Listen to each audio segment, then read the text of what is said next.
इस नई गहन चर्चा में सभी का स्वागत है। आज हमारे सामने जो विषय है वो केवल दिलचस्प ही नहीं है बल्कि हमारे सोचने के पूरे ढांचे को चुनौती देने वाला है। बिल्कुल, आज की चर्चा सच में बहुत अलग होने वाली है। हाँ, तो आज हम समय के चक्र, मानव इतिहास और हमारे आध्यात्मिक विकास के एक बहुत ही अलग नजरिए पर बात करने वाले हैं। और ये पूरी चर्चा हमें मिले एक बहुत ही विस्तृत दस्तावेज पर आधारित। सही कहा।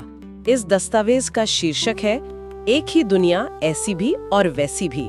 और इसके साथ ही हमारे पास 5 बेहद जटिल और रोचक चित्र या कहे चार्ट्स भी हैं। हाँ, और आज का हमारा मिशन ये समझना है कि कैसे प्राचीन आध्यात्मिक विचारधारा और हमारी आज की जो आधुनिक तकनीक है, जैसे कि आर्टिफिशियल इंटेलिजेंस और वर्चुअल रियलिटी है ना, बिल्कुल, तो हम देखेंगे कि ये आपस में किसी गहरे स्तर पर कैसे जुड़े हो सकते हैं। और साथ ही हम 5000 साल के एक ऐसे चक्र को डिकोड करने की कोशिश करेंगे जिसके बारे में इस शोध का ये हैरान करने वाला दावा है कि वह खुद को बिल्कुल हूबहू दोहराता है। हूबहू दोहराता है मतलब एग्जैक्टली रिपीट होता है। जी, लेकिन इस सफर में आगे बढ़ने से पहले एक अत्यंत महत्वपूर्ण बात स्पष्ट करना आवश्यक है। जी, मैं श्रोताओं को बताना चाहूंगी कि चूंकि इन दस्तावेजों और चित्रों में स्पष्ट रूप से धार्मिक और आध्यात्मिक दृष्टिकोण शामिल हैं, जो कि स्वाभाविक है ऐसे विषयों में। हाँ, तो इसलिए यह बताना जरूरी है कि हमारी ये चर्चा पूरी तरह से निष्पक्ष है। हम केवल इस स्रोत सामग्री में दिए गए विचारों, दावों और तथ्यों का विश्लेषण कर रहे हैं। हम किसी भी राजनीतिक या धार्मिक विचारधारा का समर्थन, प्रचार या खंडन बिल्कुल नहीं कर रहे हैं। एकदम सही। हमारा उद्देश्य महज उस जानकारी और नजरिए को एक विश्लेषणात्मक ढंग से सामने रखना है जो इन दस्तावेजों में प्रस्तुत किया गया है। ये निष्पक्षता बहुत जरूरी है। और इस विषय की सबसे बड़ी खूबी भी यही है कि ये हमें इतिहास और भविष्य दोनों को एक बिल्कुल अलग दार्शनिक चश्मे से देखने का अवसर देता है। मतलब आज के इस भाग दौड़ और तनाव वाले दौर में ये विश्लेषण श्रोताओं को एक बिल्कुल नया दृष्टिकोण दे सकता है। जो शांति हम बाहर खोज रहे हैं उसका असली विज्ञान क्या हो सकता है। हम अक्सर इतिहास को केवल अतीत की बीती हुई घटनाओं के संग्रह के रूप में देखते हैं, लेकिन ये दस्तावेज उस पूरी रैखिक या लीनियर धारणा को ही पलट कर रख देता है। चलिए इसे थोड़ा खोलकर समझते हैं। सबसे पहले हमारे पास जो दस्तावेज है उसमें एक चित्र है जिसे सृष्टि चक्र या वर्ल्ड ड्रामा व्हील कहा गया है। हाँ, ये चित्र बहुत कुछ कहता है। ये कोई साधारण टाइमलाइन नहीं है। इसमें एक बहुत बड़ा घूमता हुआ पहिया दिखाया गया है जो 5000 साल के चक्र को दर्शाता है। और इस पहिए को 4 बराबर हिस्सों या युगों में बांटा गया है। जी, सतयुग, त्रेता युग, द्वापर युग और कलयुग। इसके ठीक बीच में एक लाल रंग का स्वस्तिक बना हुआ है। हाँ, स्वस्तिक का प्रतीक। लेकिन यहाँ जो बात मुझे सबसे ज्यादा चौंकाती है वो ये है कि स्रोत के अनुसार ये पूरा मानव सृष्टि का नाटक हर 5000 साल में हूबहू रिपीट होता है। मतलब जो कुछ आज हो रहा है वो पहले भी अनंत बार ठीक ऐसे ही हो चुका है। बिल्कुल। यहाँ जो बात सबसे अधिक आकर्षित करती है वह है इस पूरे चक्र के पीछे का विज्ञान, जिसे इस दस्तावेज में कॉज एंड एक्शन और कर्म के सिद्धांत से जोड़ा गया है। कॉज एंड एक्शन मतलब हर चीज का कोई कारण है। हाँ, आमतौर पर हमारी आधुनिक शिक्षा हमें मानव इतिहास को एक सीधी रेखा की तरह देखना सिखाती है। हम मानते हैं कि इंसान गुफाओं से निकला, उसने आग खोजी, पहिया बनाया और आज की इस डिजिटल दुनिया तक पहुंचा, और ये सफर बस आगे ही बढ़ रहा है। लेकिन ये लेख इतिहास को एक घूमते हुए पहिए के रूप में देखता है। बिल्कुल। इस नजरिए के अनुसार हर एक्शन के लिए कोई कारण होता है और फिर वो एक्शन भविष्य के किसी अगले एक्शन का कारण बन जाता है, एक अंतहीन लूप की तरह। जी, इस सृष्टि रूपी रंगमंच पर हर आत्मा एक अभिनेता या अभिनेत्री की तरह अपना अपना पूर्व निर्धारित पार्ट प्ले कर रही है। ठीक वैसे ही जैसे पृथ्वी के घूमने से दिन और रात का चक्कर चलता है। एक मिनट, यहाँ मुझे थोड़ा संशय हो रहा है और शायद जो लोग हमें सुन रहे हैं उनके मन में भी ये सवाल आ रहा होगा। क्या सवाल? ये 5000 साल का चक्र जो हूबहू रिपीट होता है, ये दावा थोड़ा अतिशयोक्ति नहीं लगता? क्योंकि विज्ञान और जियोलॉजी तो स्पष्ट रूप से कहते हैं कि पृथ्वी अरबों साल पुरानी है। हाँ, और मानव विकास लाखों सालों में हुआ है। बिल्कुल। तो फिर ये स्रोत इस 5000 साल के कड़े गणित को कैसे सामने रखता है? ये एक बहुत ही वाजिब और तार्किक सवाल है। और एक बात और, जब मैं इस लेख में सतयुग यानी गोल्डन एज का वर्णन पढ़ती हूँ तो वहाँ लिखा है कि उस समय इंसान अपने सबसे श्रेष्ठ रूप में थे, जिन्हें देवी देवता कहा जाता था। हाँ, चित्र में सम्राट श्री नारायण और महारानी श्री लक्ष्मी को दिखाया गया है। जी, और लिखा है कि तब शेर और बकरी एक ही घाट पर पानी पीते थे और लोगों के पास पूर्ण निरोगी कंचन काया थी। कंचन काया यानी सोने जैसा शुद्ध और निरोगी शरीर। ये सब तो ठीक है, लेकिन सबसे हैरान करने वाला दावा ये है कि स्रोत के अनुसार उस समय विज्ञान आज से भी ज्यादा विकसित था। लोग संकल्पों यानी विचारों से चलने वाले विमानों में चांद की सैर करते थे। विमान जो विचारों से चलते हो? हाँ, अगर प्राचीन काल इतना उन्नत था तो इसके कोई अवशेष क्यों नहीं मिलते? मैं समझता हूँ कि ये सवाल उठना बहुत स्वाभाविक है। अगर हम इस दस्तावेज के दार्शनिक पहलू को गहराई से समझें तो ये 5000 साल का आंकड़ा शायद केवल भौतिक पृथ्वी की आयु नहीं है। तो फिर क्या है? ये मानव चेतना या ह्यूमन कॉन्शियसनेस के एक पूर्ण चक्र को दर्शाता है। और जहां तक अवशेषों की बात है, स्रोत का नजरिया ये है कि जब युग परिवर्तन होता है तो प्रकृति में इतने बड़े स्तर पर उथल पुथल होती है कि पुरानी सभ्यता के भौतिक निशान मिट जाते हैं। अच्छा, मतलब एक पूरा रीसेट हो जाता है। बिल्कुल, एक ग्लोबल रीसेट। और जो आपने संकल्पों से चलने वाले विमानों की बात की, वो इस विचारधारा का सबसे दिलचस्प हिस्सा है। वो कैसे? ये दर्शाता है कि सतयुग में चेतना और पदार्थ यानी माइंड और मैटर के बीच कोई दूरी नहीं थी। आज हम मशीनों को भौतिक ऊर्जा या ईंधन से चलाते हैं, जैसे पेट्रोल या इलेक्ट्रिसिटी। हाँ, लेकिन ये स्रोत दावा करता है कि जब आत्मा अपनी सर्वोच्च शुद्ध अवस्था में होती है तो उसकी विचार शक्ति ही प्रकृति के तत्वों को नियंत्रित कर सकती है। मतलब आपकी थॉट पावर ही आपका ईंधन है? बिल्कुल।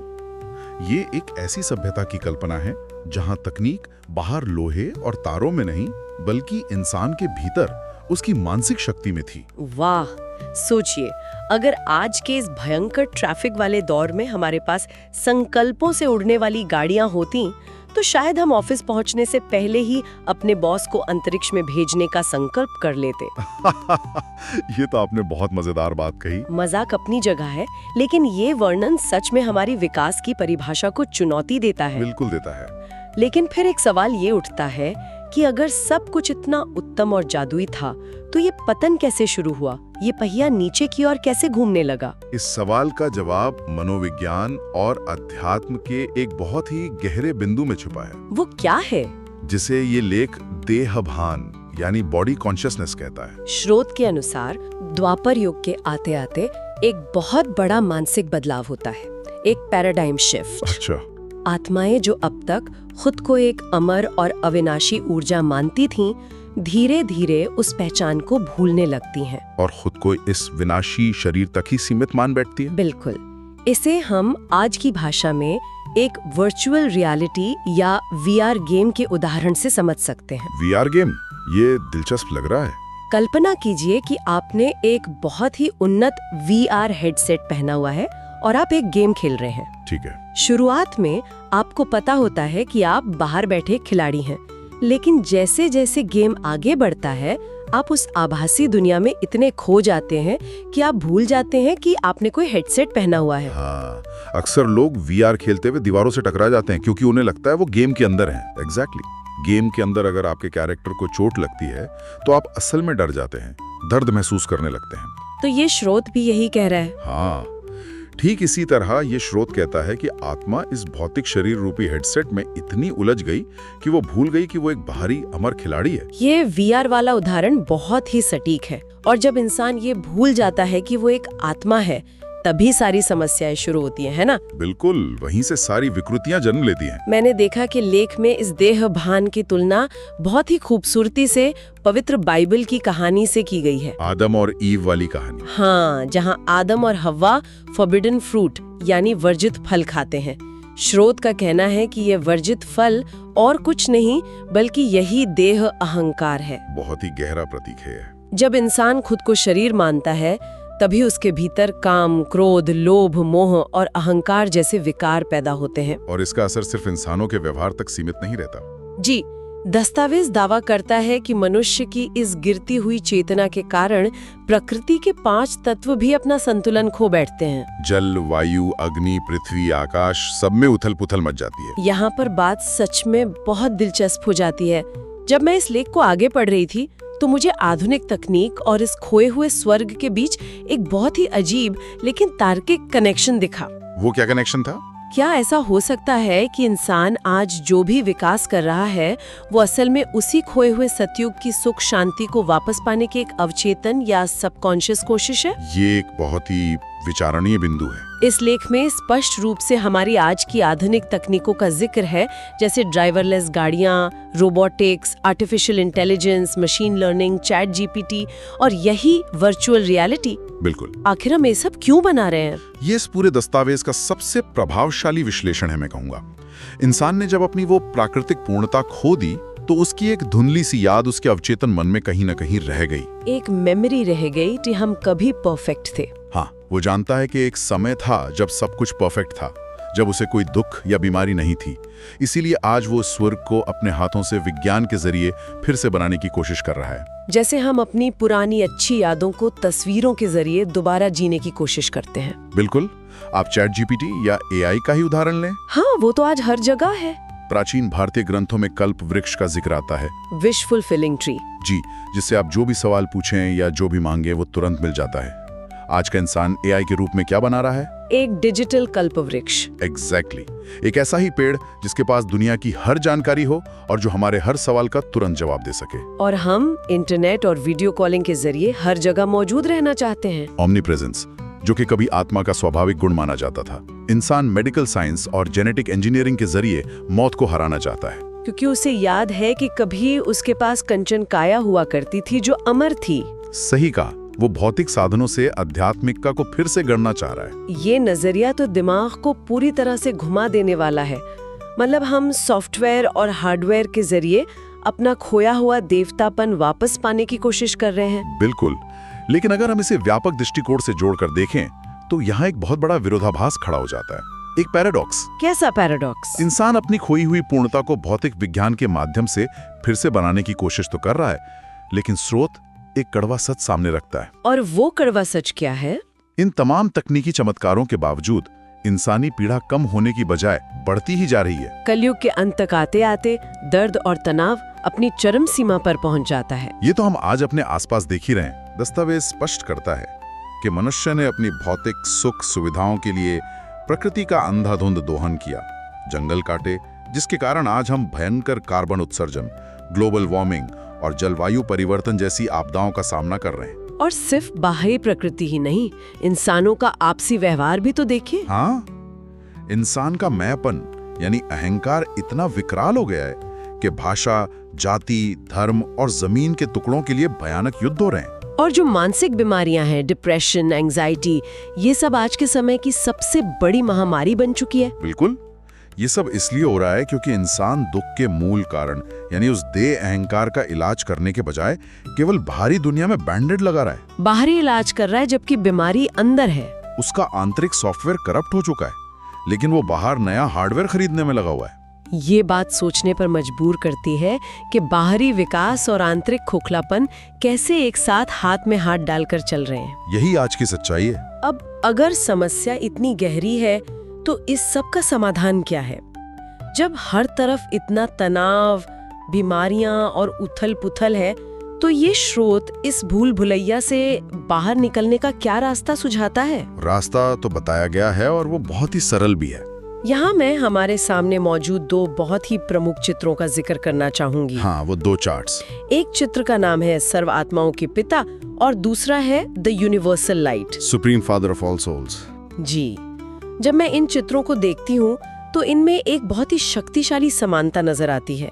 ये चार्ट्स दिखाते हैं कि कैसे हिंदू, इस्लाम, ईसाई, बौद्ध, यहूदी और अन्य सभी प्रमुख धर्म एक ही सर्वव्यापी प्रकाश बिंदु की ओर इशारा करते हैं। एक निराकार ज्योति बिंदु या फॉर्मलेस पॉइंट ऑफ लाइट। हाँ, इन चित्रों में अलग अलग धर्मों के प्रतीक और उनके पवित्र ग्रंथों के बहुत ही दिलचस्प उदाहरण दिए गए हैं। जैसे कि उपनिषद में ईश्वर को लाइट ऑफ लाइट्स कहा गया है और बाइबल में ईसा मसीह कहते हैं, I have come into the world as light। Quran में भी लिखा है, अल्लाह is the light of the heavens and the earth। Guru Nanak Dev ji ने भी एक ओमकार निराकार की बात की है। बिल्कुल।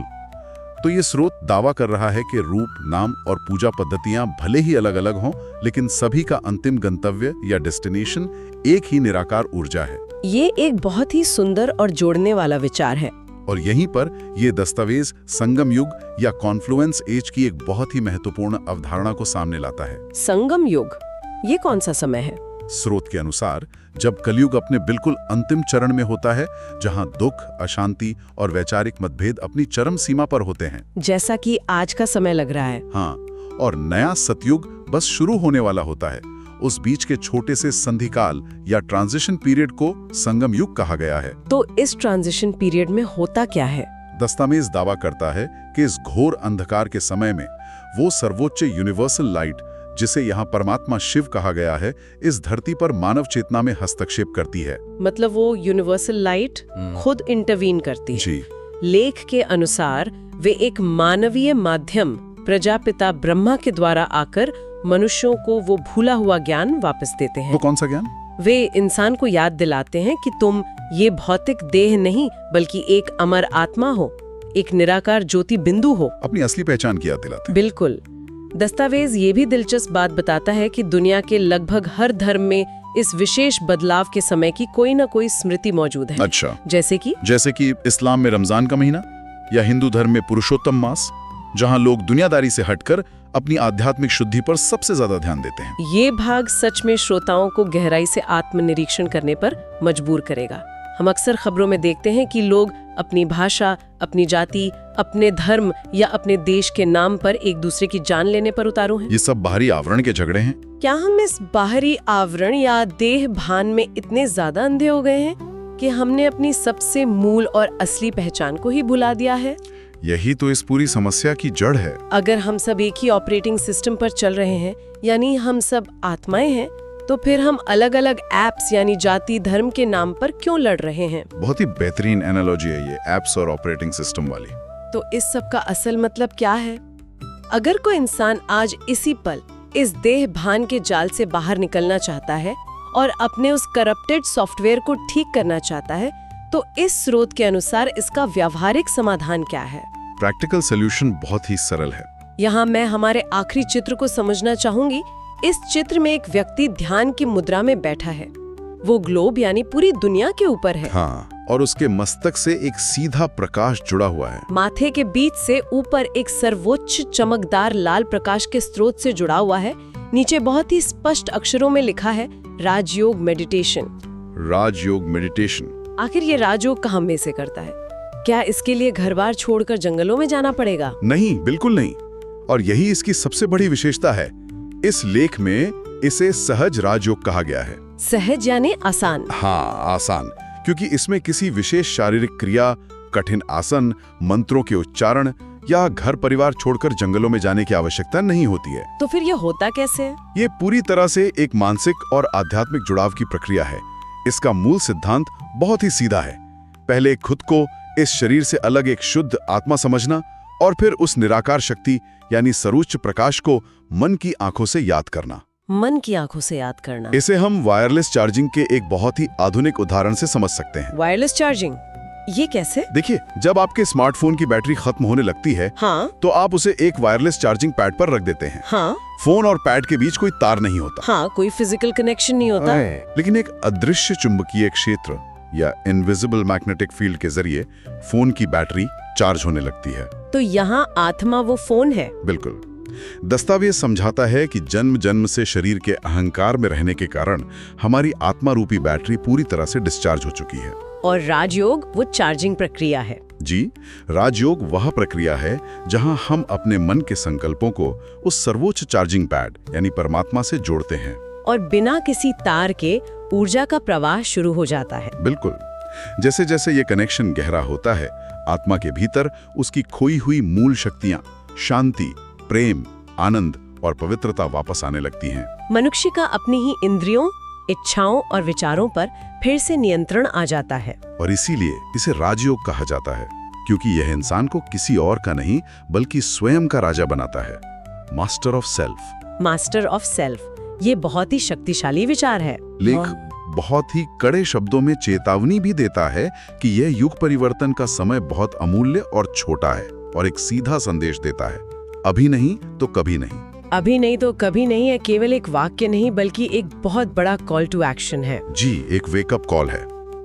तो अगर हम आज की इस पूरी गहन चर्चा का एक सार निकालें तो हमने देखा कि कैसे ये विस्तृत दस्तावेज एक अत्यंत प्राचीन 5000 साल के सृष्टि चक्र को आज की हमारी आधुनिक एआई, रोबोटिक्स और जलवायु परिवर्तन की दुनिया से बड़ी तार्किकता के साथ जोड़कर देखता है। बिल्कुल, इसने प्राचीन ज्ञान को आधुनिक समस्याओं के साथ बहुत अच्छे से जोड़ा है। यह स्रोत ये नहीं कहता कि विज्ञान या तकनीक अपने आप में कोई बुरी बात है। यह सब तो केवल उस पूर्णता, उस स्वर्ग को वापस पाने की एक इंसानी कोशिश है जो कभी प्राकृतिक रूप से हमारे पास थी। हमारी उसी अधूरी याद का हिस्सा है ये सब। लेकिन समस्या ये है कि हम गलत दिशा में खुदाई कर रहे हैं। जब तक हम अपने आंतरिक देह भान यानी केवल एक शरीर होने के भ्रम को नहीं मिटाते, जब तक हम अपनी चेतना रूपी बैटरी को उस सर्वोच्च प्रकाश से चार्ज करके अपना सॉफ्टवेयर अपडेट नहीं करते, तब तक बाहरी दुनिया में चाहे जितने भी बड़े आविष्कार हो जाए, असली और स्थायी शांति कभी नहीं मिल सकती। समाधान बाहर की मशीनों में नहीं बल्कि भीतर की चेतना की जागृति में है। बिल्कुल सही कहा। लेकिन इस चर्चा को खत्म करने से पहले ये एक बहुत ही गहरा और विचार उत्तेजक सवाल भी खड़ा करता है। एक प्रोवोकेटिव सवाल जी, जिस पर हर दर्शन शास्त्री और वैज्ञानिक को सोचना चाहिए। जैसा कि हमने शुरुआत में चर्चा की थी, ये स्रोत बार बार इस बात पर जोर देता है कि ये 5000 साल का पूरा मानव नाटक हूबहू रिपीट होता है। एग्जैक्टली, रिपीट होता है। इसका सीधा सा अर्थ यह है कि अगर हर एक घटना, हर एक विचार, हमारी हर एक खुशी, हमारा हर एक दुख, यहाँ तक कि आज के समय का हर एक नया आविष्कार, चाहे वो एआई हो या हमारी आज की ये चर्चा ही क्यों ना हो, हाँ, अगर हर 5000 साल बाद बिल्कुल इसी तरह इसी क्रम में दोहराई जाती है, तो क्या इंसानों के पास सच में फ्री विल या स्वतंत्र इच्छा नाम की कोई चीज है? ये तो बहुत ही भारी विचार है। या फिर हम सब जाने अनजाने में एक ऐसी पहले से लिखी हुई कोडिंग स्क्रिप्ट का हिस्सा हैं जिसे हम बस पूरी शिद्दत के साथ बार बार एग्जीक्यूट कर रहे हैं? क्या हम सच में अपने जीवन के फैसले खुद ले रहे हैं, या हम बस समय के उस विशाल घूमते हुए पहिए के एक पूर्व निर्धारित बिंदु से गुजर रहे हैं, ये सोचकर के नियंत्रण हमारे हाथों में है? वाओ, ये एक ऐसा सवाल है जो सच में रातों की नींद उड़ा सकता है। क्या हमारी ये आजादी, हमारे फैसले सिर्फ एक बहुत बड़ा भ्रम है, या इस कठोर चक्र के भीतर ही कहीं हमारी आजादी की चाबी छुपी है?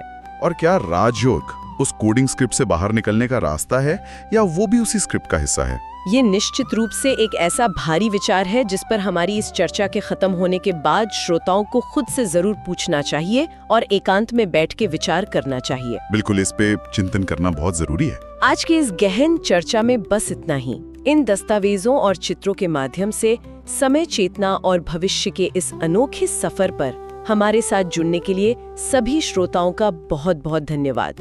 मिलते हैं अगली चर्चा में, तब तक के लिए विचार करते रहिए।